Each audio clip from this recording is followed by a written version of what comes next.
Hello everyone, good morning. আমি কিন্তু সবে মাত্র ঘুম থেকে উঠেছি, চোখ মুখ একদম দেখে বুঝতে পারছো। তো ঘুম থেকে উঠে নিয়ে দেখছি আমাদের ঘরের মধ্যে রান্না স্টার্ট হয়ে গেছে।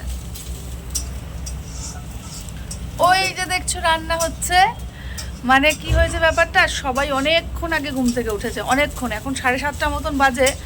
তো মোটামুটি ওরা 5:30 নাগাদ উঠে গেছে, উঠে গিয়ে সেই তখন থেকে গল্প করছে। আর ওই যে কালকে বলেছি না যে আমি ওষুধ খেয়েছি একটা, তার জন্য ঘুম এত পরিমাণ হচ্ছে, আমিও সেভাবে কিছু টেরই পাচ্ছি না। তো জাস্ট বিছনা থেকে উঠেছি, বিছনার মধ্যেই আছি, ছেলেও ঘুমোচ্ছে। এই যে বেডশিট নিয়ে টাকা নিয়ে ও ঘুমোচ্ছে। ও না রোজ দিন আমাদের সঙ্গে হসপিটালে যাবে, গিয়ে নিয়ে খালি বলবে মা কখন যাবা বাড়ি, কখন যাবা। আর আমরা তো একটা কাজ নিয়ে যাই না, ধরো অনেকগুলো কাজ নিয়ে যাই, যেতে যেতে না একটা কাজ করতে করতে প্রচুর দেরি হয়ে যায়। ও ভীষণ হাইপার হয়ে যায়, থাকতে চায় না। ওই যে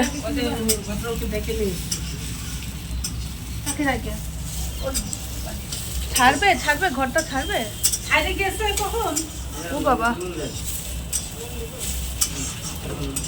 ও কালকে একটা মহিলার সঙ্গে ওই কর্নারে, এই কর্নারে কালকে একটা মহিলার সঙ্গে আমার সিঁড়ির মধ্যে গল্প হলো। মহিলাটার বাড়ি আলিপুর দুয়ারে। তো হচ্ছে যে ওই মহিলাই বললো যে কালকে আমরা ঘর ছাড়া চলে যাবো। মানে ওর বয়স্ক মহিলা, তো ওর হাজব্যান্ডের প্রবলেম হয়েছিল, হাজব্যান্ডকে দেখাতে নিয়ে আসছে। তো হাজব্যান্ডকে দেখাতে নিয়ে আসছে, নিয়ে ভাবছে যে আমরা একটুখানি বডিটা চেক আপ করাই। তখন চেক আপ করাতে গিয়ে মহিলার নিজেরই গল ব্লাডারে স্টোন ধরা পড়ছে। গল ব্লাডারে স্টোন ধরা পড়ছে পরে মহিলাও অপারেশন করছে। আমি যাবো না। হ্যাঁ, অপারেশন করে ফেলছে, অপারেশন হয়ে গেছে। তো ওদের কয়েকদিন হয়েছিল আসা, ওরা চলে গেছে, আজকেই ঘর ছাড়ার কথা। হ্যাঁ, অনেক অনেক রোগের কোনো রকম সূচনা বোঝা যায় না যে কিভাবে কি হলো। তাই হচ্ছে যে তাই ওই আর কি রান্না করছে না, খুবই হচ্ছে। তো কালকে যখন আমরা হসপিটাল থেকে আসি তখন না ডিম কিনে নিয়ে আসা হয়েছিল। কয়েকদিন থেকে খালি আলু সেদ্ধ, ডাল সেদ্ধ, ডাল এরকম খাচ্ছি। মানে রান্না করার জায়গাটা তো আমাদের বুঝতেই পারছো কত ছোট, রান্না করা যাচ্ছে না। যার জন্য যে ভাবলাম যে ডিম নিয়ে আসি, ডবল কুসুমবালা ডিম নিয়ে আসা হয়েছে। আর রান্না কি করবে এখানে বলো? আমি বলেছি আজকে যা রান্না করবে, দ্বিতীয় দিন মানে মানে চাল ডাল শেষ হয়ে গেলে আর যেন রান্না না করো, হোটেলে খাবো। কেননা রান্না করাটা বিশাল একটা ঝামেলা হয়ে যাচ্ছে।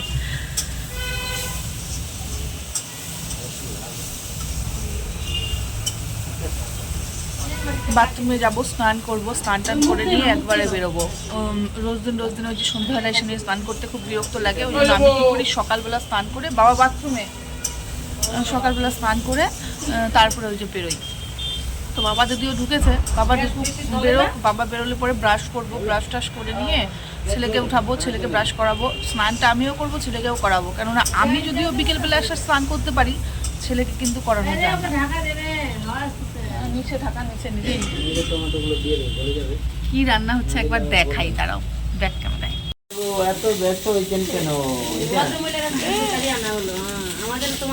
ওই দাঁড়া না বাবা, কার কাছ থেকে আবার মশলা চাই নিয়ে আসছো? ওই যে কালকে যে সন্ধ্যাবেলায় আসছিল, ওরা না বাড়িতে মশলা বানায় নিয়ে আসছে, কালকে বললো না। আর তরকারিটা কালারে ইসে দিবা না, হলুদ দিবা না, না এরকম লাল লাল দেবো। বাবা বাথরুমে না, বাবা বেরোক। বিট গুলা শেষ করে ফেললা, বিট গুলা তরকারির মধ্যে বিট দিয়ে ডিমের ঝোল খাবো না, চান করাবো, চান না করালে পরে হয় না।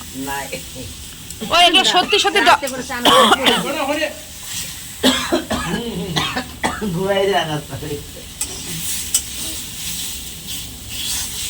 আমাদের পীযুষ কি বলতো, কম তেল মশলায় ভালো মানে রান্নাটা করে দিতে পারবে। ভালো হবে কিনা সেটার কোনো গ্যারান্টি দেই না।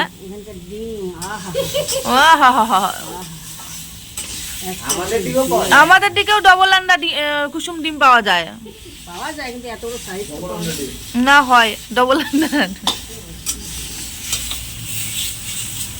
ইরাম আরে বস্তু দাইতে কাটে দাও দে তো ভাই দে চুল আর দাড়িগুলা দেখে নিয়ে যাও, ছিটবে জল আমার উপর দিয়ে যাও। পাতের মধ্যে নিয়ে নিলাম। আচ্ছা পাতের মধ্যে নিবা, কিসের মধ্যে নিবা? বেশি ভাত খাইস না ভাই। না না বেশি না, আমার খেতেই পাচ্ছি না। ডবল কুসুম আন্ডা কারি, তাও বিটরুট দিয়ে, একদম রেডি হয়ে গেছে। ঘরোয়া খাবার, এর থেকে ভালো আর হবে না। কেন বলো তো, আমরা হচ্ছে গিয়ে অত আর হোটেলের খাবার খেতে পাচ্ছি না, যার জন্য হচ্ছে গিয়ে এই যে আজকে এটা পিটুস বানিয়েছে, তাও ভালোই লাগছে। কেমন লাগছে বলো দেখি? মামার কাছে শুনি। মামা তাকাও, খুব ভালো হয়েছে, আমার দিকে তাকাও। একদম ফাইন। আর পিটুসের কেমন লাগছে? পিটুসের ঝোল এইভাবে থাকবে না, আমি তাহলে একটু খাই নেই। খাও, তুমি খাও, আমি চানটা করে আসি। আমি গরম জল বসাইছি না ছেলেকে, আমি ওকে ডিম দিয়ে খাওয়ানো কোনো ব্যাপার না। ও ডিম হলে পরে কোনো, ওর তো ডিম ফেভারিট। তোর টাইম করে ডাক দে ভাই, ওকে আর আমি একসাথে। আমি সেটা আর হচ্ছে কি, আমি গরম জলটা দিয়ে আগে চান করাবো, যে চান হওয়ার টাইম হয়ে গেছে। তোর লজ্জা হয় না রে? তোকে কালকে চোখে ড্রপ দিল, বললো যে মোবাইল 1 ঘন্টার বেশি দেখতে পারবা না। ছাড়, তোকে ওকে বলছে 1 ঘন্টার বেশি না, আর এক চোখ 4 ঘন্টা, কমসে কম 4 ঘন্টা এক চোখ বন্ধ করে রাখতে। Below 1 hour. হ্যাঁ, মোবাইল যেটাই হোক 1 ঘন্টা আমি বললাম। ও না, আমরা তো টিভি কিনলে পরে টিভি আমরা দেখতে পারি না, টিভি তো ওই দেখে। হ্যাঁ, টিভি তো ওই দেখে, টিভি আমরা দেখতে পারি না, সত্যি করি। তাই বলে মোবাইল না দেখলে টিভিও অত দেখা যাবে না। ওকে বলছে 1 চোখ বন্ধ করে মিনিমাম 4 ঘন্টা থাকতে, কেননা 1 চোখ দিয়ে আমরা কতটা কি করতে পারি না পারি সেটা দেখবে। মানে একটা চোখের উপর ডিপেন্ডেন্ট হওয়াটা শেখাবে। ডিপেন্ডেন্টও না, তাহলে কি বলছে? মানে একটা চোখ কতটা কাজ করতে পারে, তাই না? যখন মানুষের 2টা চোখ থাকে, হ্যাঁ, তার যে দরকার যেটুকু করার ওটা হয়ে যাচ্ছে। যখন এক চোখে দেখবে ওটা, ওই চোখটাকে বেশি ওর কাজ করতে হবে। ওই জন্য কি হবে, তাহলে ওর এটা একটু বাড়বে, চোখের পাওয়ারটা হয়তো বা বাড়বে। তো চশমা ওর সব সময়ই লাগবে, 18 বছর পর্যন্ত চশমা লাগবে, কিন্তু 18 বছর পর পাওয়ারটা কমতে পারে। এখন পাওয়ার, অত্যাধিক পাওয়ার আছে। আজকে অ্যাকচুয়ালি আমার ব্যাপারটা কি হয়েছে, আমি না চোখ দেখানোর পর চোখের মধ্যে যে ড্রপটা দিচ্ছে, দেখার পর একটু আবসা আবসা চারিদিকে দেখছি, তো কালকে আমাকে চোখের পাওয়ার দেয়নি। তো আমার দেওয়ার কথা গতকাল, আজকে যে শুক্রবার, শনিবার দেওয়ার কথা, কিন্তু শনিবার আমরা ভাবছি একটু ঘুরতে যাব।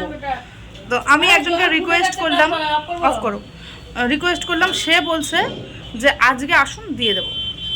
তো দিয়ে দিলে পরে ভালোই হবে, আজকের মধ্যে আমাদের সব কাজ কমপ্লিট হয়ে যাবে। চলো চান করে নিয়ে আসি, চলো, জল গরম হয়ে গেছে। আজকে দাঁতটা দেখাবো, বুঝলা? ও মামা, দাঁতটা দেখাইছো তুমি? আজকে দেখাবো সবাই দাঁত, দাঁত দেখাবো। আদিকে যখন ফিজিশিয়ান দেখাইছি, ওরাই বলছে দাঁতের মধ্যে কিছু মনে হচ্ছে কীটাণু টাইপ, মানে জামস টাইপের, ওটা হচ্ছে একটুখানি ডক্টর দেখানো ভালো। আর একটা দাঁত ঝুলছে, তবু পড়ে না, গোড়াটা এত শক্ত। হ্যাঁ, এই সামনে দাঁতটা ঝুলছে, পড়ে না। আজকে 1 মাস হয়ে গেল। চল চল, গরম জল ঠান্ডা হয়ে যাবে, চল চল চল, চান করে আসি, চান।